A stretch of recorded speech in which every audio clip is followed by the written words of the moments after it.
Hello everyone, welcome to Subhuti miss channel. So आज से हम लेके आए हैं यूजीसी नेट कॉमर्स की प्रिपरेशन के लिए प्रीवियस ईयर क्वेश्चन की प्रैक्टिस करेंगे। जो आपकी यूनिट है 1 business environment and international business की जो प्रीवियस ईयर के क्वेश्चंस है वो मैं इस वीडियो में आपके लिए लेके आई हूँ। जो चलिए स्टार्ट करते हैं और अपनी प्रिपरेशन को इन्हेंस करते हैं।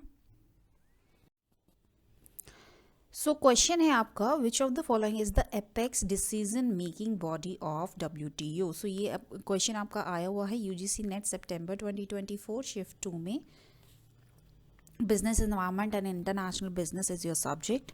सो WTO की एपेक्स डिसीजन मेकिंग बॉडी कौन सी है? इनमें से general council, executive council, ministerial conference and TRIMs. So the option number C is the correct answer. Ministerial conference जो है वो है एपेक्स डिसीजन मेकिंग बॉडी है WTO की। ओके, सो जनरल काउंसिल जो है वो day to day operations handle करती है WTO की, राइट। एंड जो एग्जीक्यूटिव काउंसिल होती है ऐसी कोई बॉडी नहीं होती है WTO में। और जो आपका ट्रिम्स है, TRIMS refers to the trade related investment measures, trade related investment measures। Okay, so इसकी फुल फॉर्म आ सकती है आपके एग्जाम में। ओके, सो ये आपके रूल्स होते हैं जो ट्रेड से रिलेटेड होते हैं, तो ये कोई एक डिसीजन मेकिंग बॉडी नहीं है। So correct answer is ministerial conference. Next question is arrange the following anti dumping process in proper sequence. Anti dumping process को प्रॉपर सीक्वेंस पे लगाना है। Initiation, preliminary screening, then rejection under de minimis, unsubstantiated information, then exporting country allowed to modify practice, then preliminary findings allowed, findings followed by final findings and measures। so सबसे पहले क्या आ जाता है आपका? सबसे पहले आ जाएगा preliminary screening. Okay, so initial phase में प्रीलिमिनरी स्क्रीनिंग आ जाती है कंप्लीटनेस को चेक करने के लिए, ताकि वो रिक्वायर्ड स्टैंडर्ड्स को मीट कर सके फर्दर इन्वेस्टिगेशन करने के लिए। ओके, सो उसके बाद आपका आ जाएगा सी, जो आपका स्मॉल चीज़ें हैं। डी मिनिमिस का मतलब होता है स्मॉल इन्फॉर्मेशन, और अब अनसब्सटेंशिएटेड इन्फॉर्मेशन जो रिलेवेंट नहीं होती है उसको रिजेक्ट कर दिया जाता है। देन उसके बाद इनिशिएशन हो जाता है। ओके, प्रीलिमिनरी स्क्रीनिंग का केस अगर पास हो जाता है तो इन्वेस्टिगेशन जो है वो ऑफिशियली इनिशिएट हो जाती है, right. Then exporting country allowed to modify practice. Okay, so preliminary findings के बाद जो एक्सपोर्टिंग कंट्रीज होती है उनको चांस दिया जाता है कि प्रैक्टिसेस को मॉडिफाई कर ले एंटी डंपिंग ड्यूटीज़ को अवॉइड करने के लिए। उसके बाद क्या होता है? Preliminary findings followed by final findings and measure. So जो इन्वेस्टिगेशन होती है वो कंक्लूड होती है with preliminary findings and final findings के साथ, एंड फिर जो एंटी डंपिंग के मेजर्स होते हैं उनको इम्पोज कर दिया जाता है, राइट। सो यहाँ से आपका ऑप्शन नंबर क्या बन गया? Option number A, BCAD is the proper sequence of anti dumping process. Next question is which of the following are the principal functions of UNCTAD. UNCTAD के जो प्रिंसिपल फंक्शंस हैं वो क्या क्या होते हैं? जो अंकटाड है, what is this? This is United nation conference और ट्रेड एंड डेवलपमेंट। ओके, और इसका इस्टेब्लिशमेंट कब हुआ था? 1964 में हुआ था। So these are two important thing, full form and the establish year. Okay, so ये भी आपको ध्यान रखने हैं, ये भी आपके एग्जाम में आ सकते हैं। सो चलिए देखते हैं प्रिंसिपल फंक्शंस कौन कौन से हैं। Option A, to promote international trade with a view to accelerating economic development. Okay, option B, to assist economic development of developing countries by promoting private enterprises. So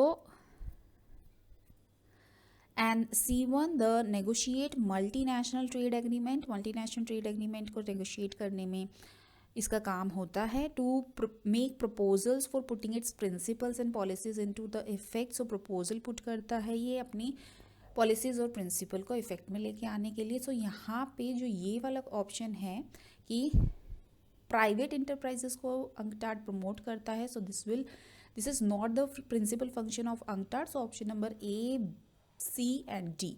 सो यहाँ पे आपका बन रहा है option number D is the correct answer. Next question is match the list 1 with list 2. So ये आपका क्वेश्चन आया हुआ है लिस्ट 1 में consumer protection act, FEMA, IMF and UNCTAD. सो इसकी इस्टेब्लिशमेंट ईयर से आपको मैच करना है. सो कंज्यूमर प्रोटेक्शन एक्ट था जो आपका 2019 में मॉडिफाई हुआ है. इससे पहले था 1986. ओके. सो और जो फीमा है ये कब आया 1999 में. और फीमा ने कौन से एक्ट को रिप्लेस किया है, ये वाला क्वेश्चन भी आ जाता है कभी कभी एग्जाम में. तो फेरा एक्ट था इससे पहले, उसको रिप्लेस किया था. ओके. सो IMF है, IMF इंटरनेशनल मॉनिटरी फंड है आपका. सो ये इस्टेब्लिश हुआ था 1945 में. और UNCTAD अभी मैंने आपको बताया ही था, ये इस्टेब्लिश हुआ था 1964 में. सो ए का 4, बी का 3, सी का 2, डी का 1. Next question is which of the following are the benefits of globalisation. Globalisation के क्या क्या बेनिफिट्स हैं. So increase in competition would make companies more cost and quality conscious and innovative. So this will be the benefit of the globalisation. Then open economy spurs innovation with fresh ideas from abroad. Yes. Then liberalization and global competition enhances consumer choice and consumer surplus. Yes, this will also be the benefit of the globalization. Then option number D, developing countries could be very vulnerable to the harmful effect of globalization. So यहाँ पे harmful effect show कर रहा है इस option में globalization के. So this will be the demerit of the globalization, not the benefit of the globalization. Okay, so option number D नहीं होगा. Then E, globalization open up enormous domestic and global opportunities for firms in developing countries. So yes, this will also be the benefit of the globalization. So यहाँ पे आपका answer आ जाएगा A, B, C, E.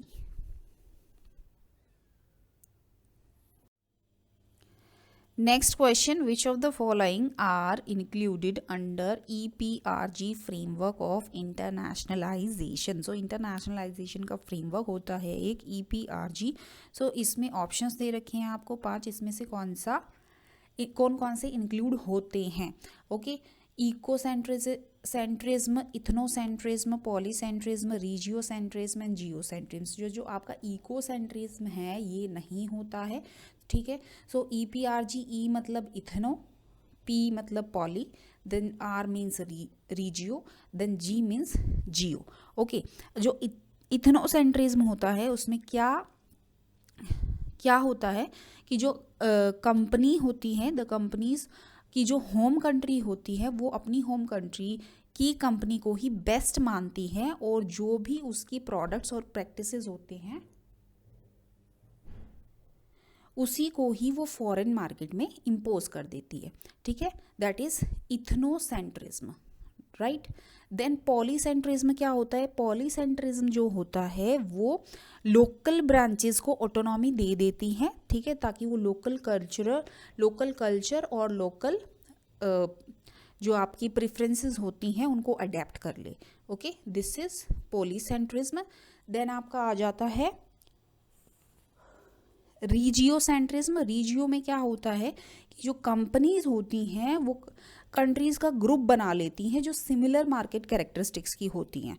Right. और similar market characteristics के हिसाब से वो अपनी स्ट्रैटेजीज को टेलर करती हैं ताकि वो हर एक रीजन को सूट कर ले. राइट. देन जियोसेंट्रिज्म में यहाँ पे तो जो होल वर्ल्ड होता है वो कंपनी अपना मार्केट समझ लेती है पूरे वर्ल्ड को और उस हिसाब से अपने सर्विस प्रोवाइड करती है. राइट. सो इसका जो ऑप्शन है BCDE is the correct answer.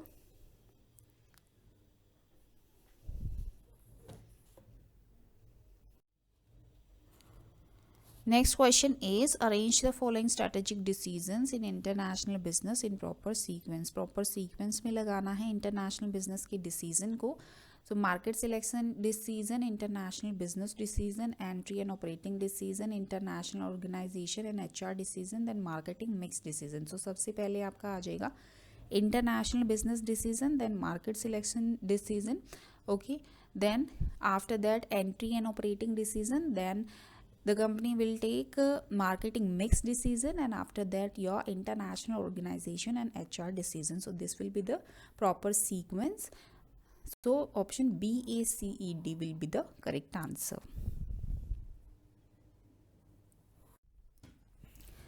Next question is which of the following is not a part of micro environment. Micro environment का कौन सा पार्ट नहीं है. सो सप्लायर्स हैं, कस्टमर्स हैं, कॉम्पिटिटर्स हैं. जो टेक्नोलॉजी है that is not a part of micro environment. Okay, so जो आपका बिजनेस इन्वायरमेंट होता है उसमें आपका आ जाता है एक इंटरनल इन्वायरमेंट. ओके, एक आ जाता है आपका एक्सटर्नल इन्वायरमेंट, राइट. सो जो एक्सटर्नल इन्वायरमेंट होते हैं उसके दो फर्दर पार्ट्स होते हैं. एक होता है आपका माइक्रो, राइट, माइक्रो इन्वायरमेंट, और एक होता है आपका मैक्रो इन्वायरमेंट. ठीक है. सो जो माइक्रो इन्वायरमेंट होते हैं उसमें आपके आ जाते हैं organisation, customers, competitors, market, suppliers, intermediaries. Okay. और जो मैक्रो इन्वायरमेंट होते हैं उसमें आपके आ जाता है economic, political, legal, technological, global, social, socio culture and demographic. Okay, so option number D is the correct answer.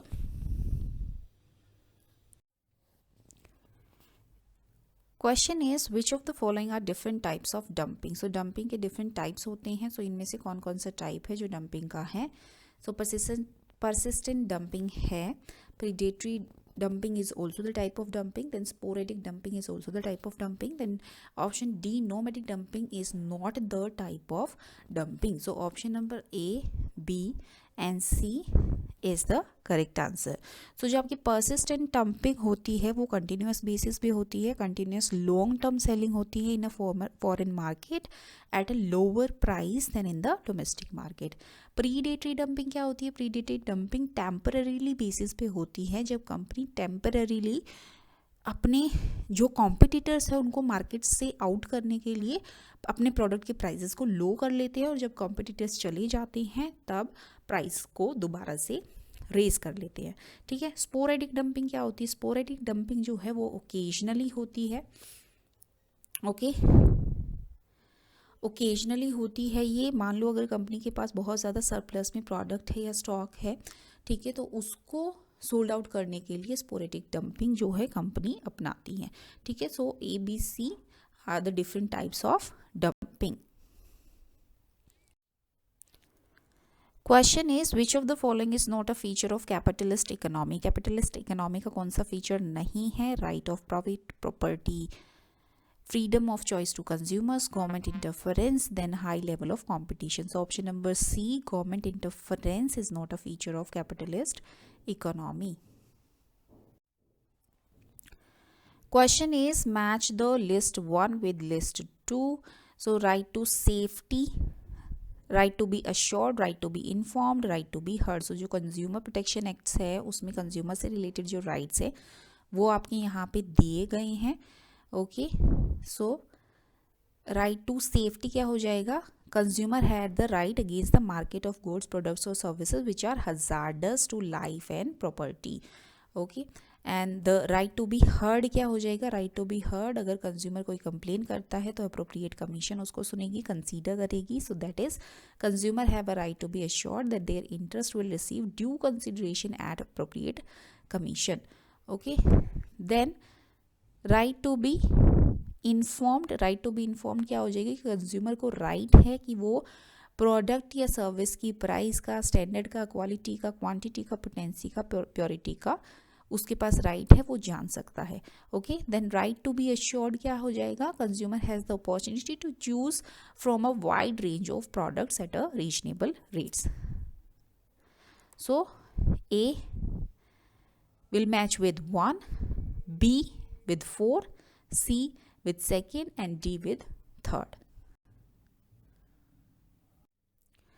Next question is match the list 1 with list 2. List 1 में है early harvest scheme, then comprehensive economic partnership agreement, then preferential trade agreement, then free trade agreement. So जो आपका free trade agreement होता है वो क्या होता है? इन which 2 or more countries agree to provide trade terms tariff concession to partner country or countries. Then preferential trade agreement होता है आपका जब वो दो या दो से ज़्यादा पार्टीज वो राइट दे देती हैं, राइट ऑफ एंट्री दे देती हैं to certain products by reducing duties on an agreed number in tariff lines. Then आपका आता है early harvest scheme. Early harvest scheme जो है वो एक प्रीकर्सर है CECA का, thus a step towards enhanced engagement and confidence building. Then CEPA will match with 4, looks into the regulatory aspect of trade and encompasses an agreement on customs, competition and IPR. IPR is your intellectual property rights.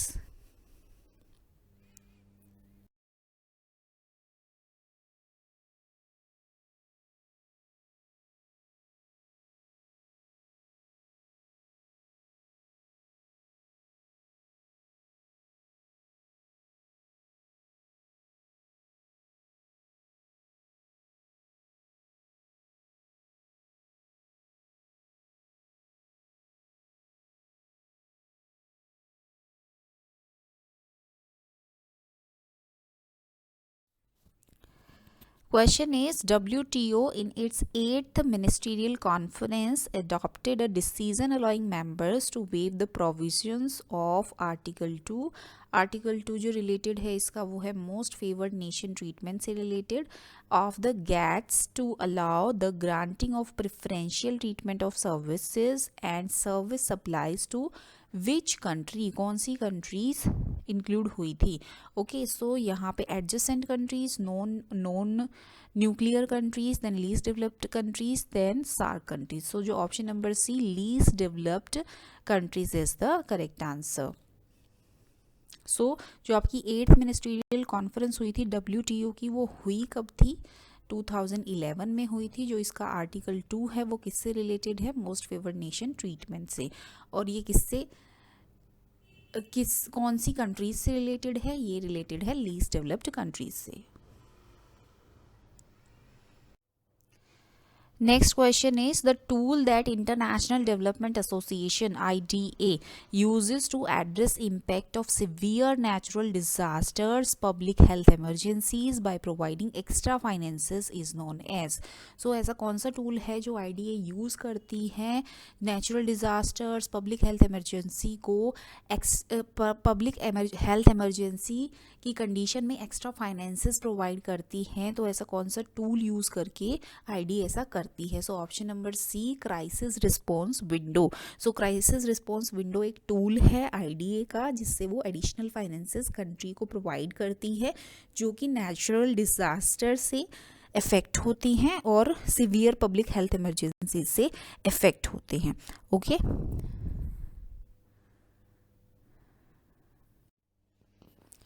Next is, in international trade, factoring is widely used in short-term transactions as a continuous arrangement. So arrange the steps of exporting factoring operations in sequence. जो factoring के operations होती हैं उनको proper sequence में उन steps को arrange करना है. ठीक है. So यहाँ पे आपको ये steps दे रखे हैं A, B, C, D and E. So सबसे पहले कौन सा आ जाएगा? जो इम्पोर्टर और एक्सपोर्टर हैं वो सेल कॉन्ट्रैक्ट में एंटर करेंगे और एग्री करेंगे on the terms of sale. So this will be your 1. Okay इसके बाद आएगा the exporter ships the goods to the importer and submits the invoice to the export factor. Okay so this will be coming on the number 2. Then the export factor Then export factor pays cash in advance to the exporter against receivables until the payment is received from the importer. Okay, so this will be your number 3 पे आ जाएगा. Then the export factor transferred the invoice to the import factor who in return assumes credit risk and undertakes administration of receivable. So this will be number 4. The last आपका आ जाएगा number 5 पे. The import factor presents invoice to importer take payment and pays to the export factor. Okay, so this will be your sequence. क्या बनेगा? C E B A D.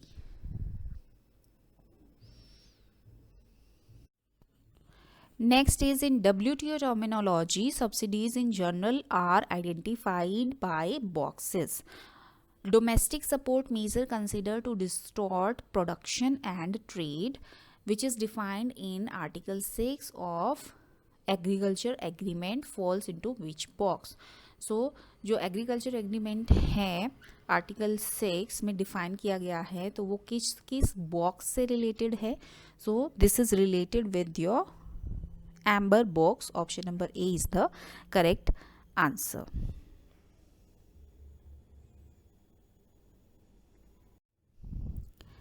Which of the following factors constitute the economic environment of a country? So country का जो economic environment है उसमें कौन कौन से factors आ जाते हैं?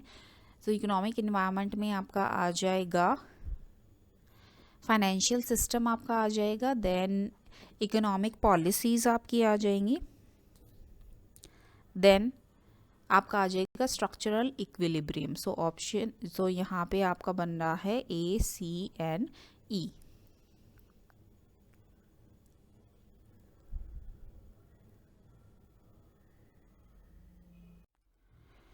Next question is a statistical statement in international business that shows at a point the value of financial assets of residents of an economy that are claims on non-residents or are gold bullion held as reserve assets and the liabilities of residents of an economy to known residents is known as. So ये एक कौन सी statistical statement होती है international business की जिनमें आपके जो residents है इकोनॉमी के उनके financial assets and non residents के रिजर्व एसेट्स और फिर रेजिडेंट्स एंड नॉन रेजिडेंट्स की जो लाइबिलिटीज़ होती है वो शो होती है. सो ये होती है आपकी